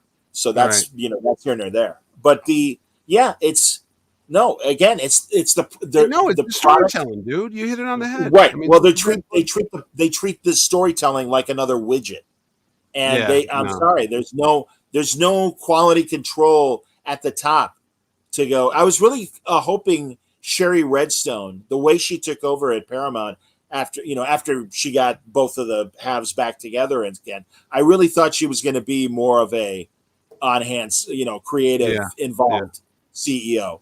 But whatever. But if you guys haven't heard the news, there was another bidder for a minute on Paramount, and they at the last minute pulled out. So now it's gonna be Skydance. It may take a year for the whole thing to be, totally papered out and everything. Who tried to do the hostile bid? The hostile bid, was it the Seagram CEO or something like that? I don't remember. I have to admit, I don't remember. Oh, it's out there. No. But and it's whatever. We'll see what happens. I mean, it's the guy that bought Skydance. They're backed by the son of the Oracle giant billionaire. And stuff. Ellison. Yes, Larry Ellison. Yeah, and he has been talking the talk of, no, I'm going to be involved creatively and stuff. And to his credit, the Paramount hits of the last 10 years, like the Mission Impossible movies and Top Gun Maverick, that was all financed by Skydance. Wow. So they have good taste. I don't know which turkeys they might have backed. Wait, they own the Star Trek movies too, don't they? Yeah, they did the new Trek They were movie. involved in the Star Trek movies, absolutely. Yes, they were. Yeah, well, you're right, Mitch. Although the first one was a hit. First one was good. Second one was a mistake to do a remake of Wrath of Khan. I have no idea what the hell that was about. And the third one I forget about half the time. I'm like, oh, that was the motorcycle. It had the motorcycles with the. It had the motorcycle. Yeah, That's all I remember is the motorcycle. I'm like, yeah, that didn't and the Beastie Boys. And the Beastie Boys. That's right. And they had first one. Idris Elba covered up. You couldn't even tell who the hell he was. And I know there was such a it's like him and F. Murray Abraham. It's like you've got these fantastic F. Murray Abraham. Yeah. And then that space station. Hey, this is the family show. Then the Death Star. I was like, what's happening here? But I did think this is F. Murray Abraham in Star Trek Insurrection. If people have not watched or listened to your Ethan Peck and Celia Rose Gooding thing, when he says he wants his Spock to fight the Kelvin Spock, which is what, Zach Quinto? I thought that was cool. Because Zach Quinto, tonight, I'm watching TV. He's got a new TV show. He has a beard now, and he's like a doctor or something. I'm like, Chucky led me wrong. Chucky led me wrong for the panel. He's like, "Hey, man, I think Peck has a new TV show. It's like a medical show." And I'm like, "Are you sure?" And Celia on the panel made a reference to another project that Ethan was working on. And I said, hey, man, I go, new medical show? He's like, no, that's Quinto. I'm like, ah! See, I was like, what is he talking about? He's got It a was project. fantastic. I loved it. It was great. That's fine. That's human. I mean, he was the most human. But due to the miracle of NDAs, he can't talk about it. But he was like, totally fine. Stuff. And I'm like, hey, man, don't get in trouble. Don't tell me anything. No. Yeah. Listen, man, it's a love fest. And especially me and New Trek. And again, I behaved. I absolutely, I'm like, listen, I knew I was surrounded by people that love this show and really want to talk to these people. And one guy got emotional. A couple guys over the weekend got emotional. And that's fine because I almost got emotional. But but that was at the security lady. I'm not going to crap in anybody's punch bowl. Come on. Well, the fact that you did say, and I like how you try to worm like friggin' NDA stuff out of you, like, well, we see a relationship between Kirk and Spock develop on season 3, and he goes, it's all over the internet. You'll just have to watch the show. Don't ruin my gig, buddy. But they can't tell you everything, and that's fine. That's okay. And by the way, no, I want to. You have every right to ask, yeah. Yes. And also, I'm sorry, I'm going to defend my nerd story idea of again. Make Sybok matter and give me that dinner scene flashback. Shh, let me say it. Where it's Sybok, Spock, and Michael Burnham, and Sarek and Amanda. And all of a sudden, well, which philosophy is better? And Amanda and Sybok are all about being, emotional. Sarek and Michael are all about logic. And Spock's like, I don't know what the hell to think. And I love it. I'm sorry. That's, print. That's a wrap. Spock, what do you say? Scene. Please pass the mashed potatoes. You know what I need? All right. All right. I've had oh God bless it. Arnez, or not Arnez, Luckenbill. Luckenbill. I've had Sybok. Luckenbill, yes. I'm last year at Terrificon, I met Todd Haberkorn. That's right. Who has played a version of Mr. Spock. And I would say he and I got along. I mean, not that Ethan was great. But, it's fine, whatever. And he's, he doesn't have to hold me and tell me he's my buddy. Haberkorn was very pleased that I really liked his portrayal of Spock in those fan films because he's very good in those, I think. Anyway, regardless, so we got those two. So I need a Burnham, and I don't know if I'll ever get one, but I'm going to make my own fan film, and I'm going to get these guys, and it'll be great. And Luck and Bill, I'm going to get him out of whatever chair he's sitting in right now, and it's like, all right, do it, come on. All right, I'm done. Anyway, then we were all there, and something else happened. Getting ice cream at 3:00. Getting ice cream at 3 in the morning, watching the bridal parties move by, and watching people get flung off the. I corrupted Dean Hashbiel and Marty Keene because I took them to the country bar, and they went back on their own the next night, and they were obsessed with watching the Mechanical Bull fling bridal parties to their death off the drunken stupor. And Dean looks at me and goes, this is the part of America I never knew existed, but I can't stop watching. So I'm like, you'll be back. You'll be Brooklyn back. boy. Yeah, absolutely. Yeah, I know. He was like, what is going on? There's women, what do you call that line dance thing on the tables? Like the Coyote Ugly exactly. Like Coyote Ugly. Yeah. He's like, what is happening here? I'm like, whatever. And there's Marty Cove from the Cobra Kai show and Rambo. He's drinking a beer, and over there is Mr. Spock, and there's some lady doing it was very surreal to be in like a country western bar. Yeah. They had professional dancers, on the stage, and there's people being thrown off a bull over here. Yeah. And it's us hanging out, and then there's the Cobra Kai guy. There's the guy from Stranger Things. Yeah. And there, so it was like kind of like a surreal. I'd say like the Love Boat ran aground at the Roadhouse. You're like, what happened? What's going on? Bernie Capel, ladies and gentlemen. Come on. I want him every year. I know, every year. Speaking of Love Boat and Dr. Bernie Capel, isn't there a new show called Dr. Odyssey, which is like a Love Boat show on ABC where I don't know. Was Zachary Quinto?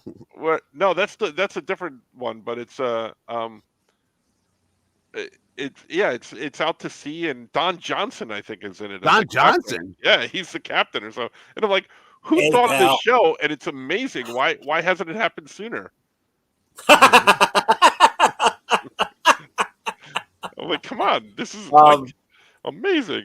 I'm gonna bring. I think I want to bring him and Oh, yeah. Philip Michael Thomas next year. I gotta ABC get my. set the premiere.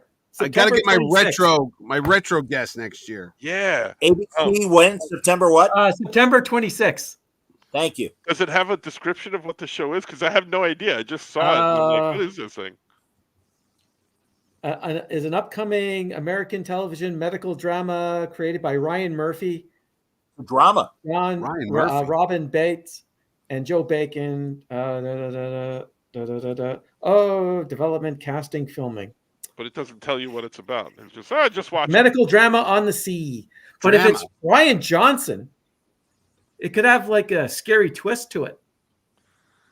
Ryan Murphy, Isn't that sorry. the Last Jedi Ryan guy? Murphy, yeah. Oh no, Murphy, Ryan sorry, Johnson. Ryan Murphy, because he does like the American Horror Story. Right. That's interesting. I'll tell you, Oh, we'll see. Wayne, one of your Canadians was once again the highlight of the show, getting the politest people on earth, and that would have to go to Colby Smulders, Canada's own Colby Smulders. I'm like, God, So you lovely. Canadians. Whoa. There's What? another. Keanu Reeves. Keanu, that's right. I looked him up. Oh, He's yeah, also Canadian. Yeah, Canadian. Captain Kaboom, right? Wasn't he I don't know. Captain on Toy Kaboom. Story? Yes, he was. Was he He was Captain in Kaboom Toy in Story. Toy Yeah, Story? he was Toy Story 4. Yeah. Man, I just saw Quentin Tarantino on Bill Maher's podcast show, Club Random, and he was really dishing dirt on Toy Story 4. Now, I haven't seen it. No, he wasn't dishing dirt. What he said was, Go ahead. he's Yeah, it's okay. He's a huge fan of the first three, and the third one ended so well, Yeah. so Yes. emotional. I think you're right. He goes, that was it for me. I don't need to watch any other Toy Stories because it ended That's so right. well. He goes, Toy Story 4 could be a great movie. I wouldn't know because I'm never going to watch it though. Right. 'Cause yeah, that's It what he really. said. Go ahead, Wayne. What do you think? Oh, there's a 5 coming out. Wow, Yeah, there there you is. go. Yeah, they announced it at Well, they keep D23. making money. Yeah, that's why, Of course. you don't have to watch after Return of the Jedi, to be honest with you, but people do, It is interesting, and especially where regular dramatic and comedic movies are now, that we're not seeing that kind of bigger merchandise tie-in. I'm not talking about Happy Meals at McDonald's for action movies or superhero movies or whatever. I'm saying what I can't even remember the name of the movie where Jennifer Lawrence was naked last summer. I forget the with the kids. Yeah, she Yeah. she was fired. So why isn't there more real Like naked Jennifer Lawrence no dolls? but advertisement participation? I mean, it's a bad example, but whatever. There's your show. There's Odyssey, Dr. Odyssey. Wow, look at Don Hold Johnson. on, keep that up, Wayne, because I want to zoom in and I want to see who that is sitting down. Is that Adam Baldwin? No. Oh no, that's No. I don't know. Or is that Josh Brolin? No, it I looks see like John- Josh Duhamel. Yeah. Looks like Josh him. Duhamel from Vegas and shit. It Okay. looks like the guy that was on Dawson's Creek, not Dawson, the other guy. Stephen Collins? Justin Jordan or whatever his name was. I don't know. Pacey, the kid who played Pacey, or was Pacey? Oh the no, girl? that kid? I didn't watch. Vanderbeek? I didn't watch it. Vander something? Vanderbeek? No, Vanderbeek No, was Joshua Vanderbeek Jackson. was- yeah, Joshua Jackson. Vanderbeek He was on Dawson's Creek. Joshua Jackson. There you go. That's Another right. fun That's his name. Canadian. Yeah, of course. All Did right. I think this day was going to start with 4 old men screaming Joshua Jackson? No, but here we are. And I'm playing with my Doc Ock. Well, Yeah. he did make Fringe. You got to cut him slack. Beyond Dawson. That's right. He was in Fringe. That's right. So Did you cut Daphne Zaninga slack at Terrificon? Fringe? Isn't it interesting? You don't hear people is there going to be a Fringe convention 10 years from now? Probably. You think? I don't know. I don't know, man. should You have know, same by weight. the way, you know who's cool and I can't believe he's a year younger than me? C. Thomas Howell. I was like, huh. That guy had a great stash on. He was in that bar. And beard. And He had Van Dyke. stash. He was there too. Yeah. That's right. He could have played Oliver Queen in a Dark Knight Returns live action. He could have. Yes. He was on his way to go to 1923, the TV show with Harrison Ford and Helen Mirren. And that's why he left on Sunday. He had a flight to Montana. And he showed us the call sheet. You've never seen a more evolved document in your life than the call sheet for this Taylor Sheridan show. And it's pages upon pages of a PDF. Is that why he has a stash? Yeah, that he was looking. He's supposed to be a rancher. I think that's okay to say. But yeah, he's going to be like a rancher on that Western show. So Yeah, that's generic enough. he's showing me the call sheet, and he's like number 72 on the call sheet. And I'm like, 72? Who the hell's number 1? He goes, who do you think? I go, Harrison Ford. And sure enough, it says Harrison Ford. Number 2, Helen Mirren. Shh. Number 72, C. Thomas Howell. 72. Yeah. But he That was a means cool dude. that means right away, Sheriff. I think that's what he's going to be saying in the. Nah, I I don't just know. saw I him don't know. in an episode of Will Trent, an ABC show that my wife and I watch. He's in a lot of stuff. I asked him how he was in he's doing Spider-Man. great. He's still in demand. He's No, I said, absolutely still. how come you were in the Amazing Spider-Man with Garfield as like a construction worker? He said, dude, I was in the building, this whatever, the studio building, walking down the hallway, and the director's name is Mark Webb, I think, and he spotted him. He's like, oh my God, Pony Boy, you got to be in the movie. So they just basically threw a scene together to throw him in it, and then they gave him more because he's C. Thomas Howell, Yeah. So they gave him more stuff to do because that's how it happens. It's it's just dumb luck. You're in the right place at the right time. My favorite, the Richard Benjamin directed comedy about the Sid Caesar show and everything. They needed a guy to be a mob boss, and they had no idea who they were going to cast. Oh, and My Favorite Year? Yeah, they were in the commissary, and Cameron Mitchell just walks in. And they're like, hey, how about Cameron Mitchell? Yeah. And like on the spot, he's like, hey, you want to do this? He's like, yeah. Oh my God, that's one of my favorite movies. Fantastic. One of the best movies ever made. Yeah. Well, as the late great, and I'm now blanking on his name, the guy who directed the French Connection and To Live and Die in L.A., Chicago guy. William Friedkin. William Friedkin. God bless you, man.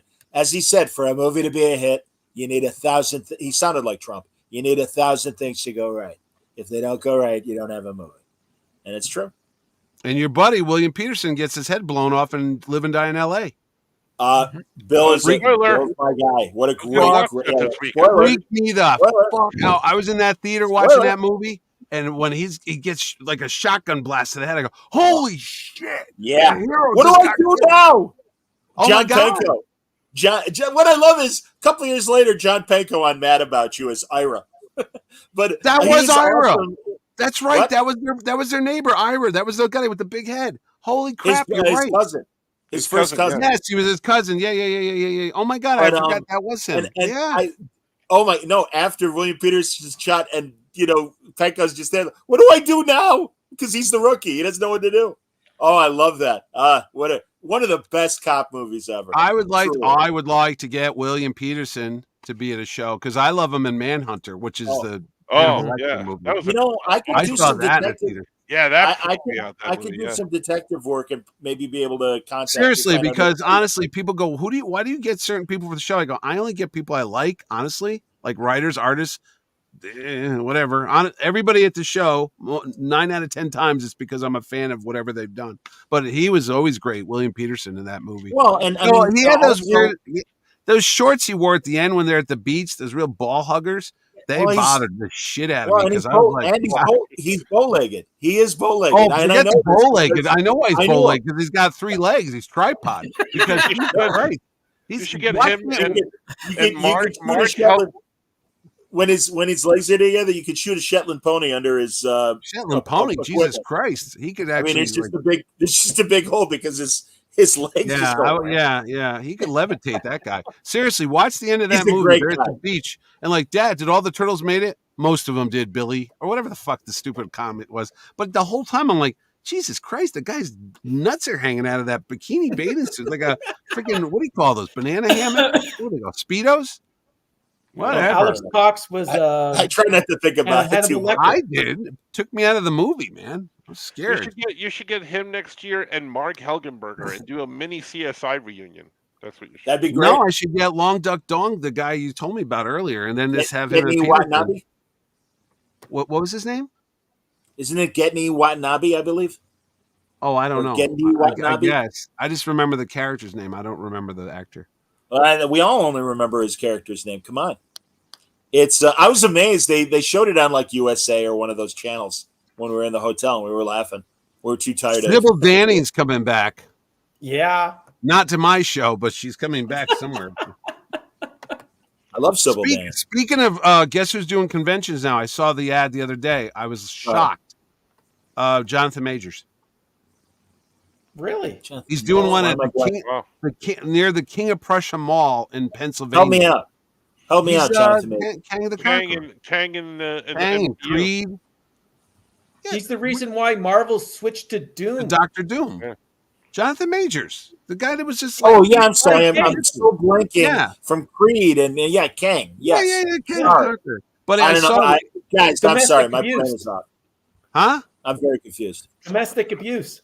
No, Canceled him. yeah, exactly. Yeah, but Oh, the yeah, thing of it is, yeah. I'm like, he's got comic book conventions already. So wow, that was Well, that's shocking that someone will, be okay with that, because that's going to get a lot more pushback. Someone's always willing to pay for something. Kevin Spacey's doing shows all over the place. That's true. Yeah, I know that. You're right. You're absolutely right. Mhm. You can do. Interesting. I don't book them all, but I'm just saying. The guy was like the cover of all the magazines a year ago. Like he was the biggest thing going in Hollywood. Oops.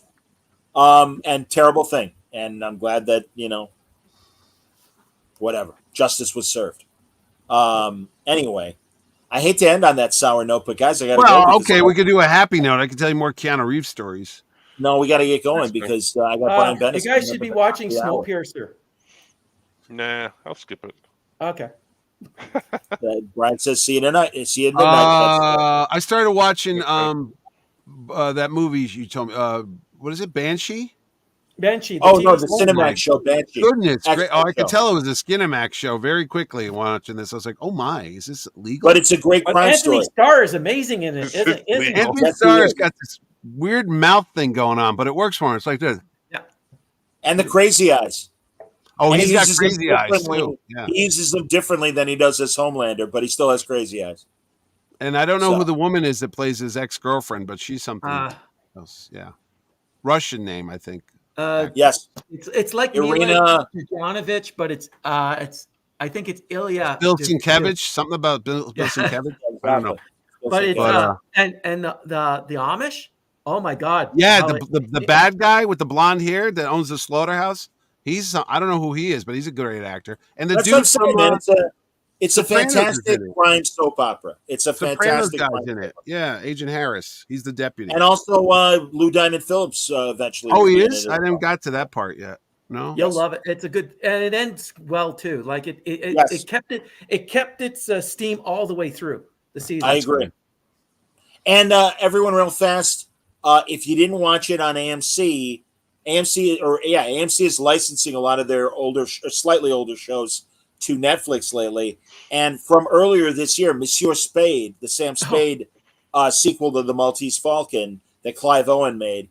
It's 6 episodes. It's fantastic. It's atmospheric. It takes place in France.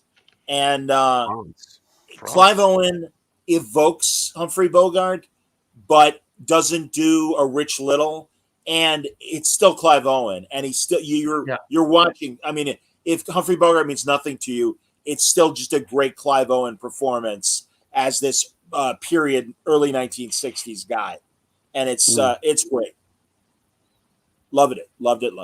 So, well, when we just come thought back, it was we can be very cool. talking about Penguin because I think that starts in 2 weeks. and when it's also coming And- up, and we'll be watching it end of the And month. Amazon Ring of Power dropped today.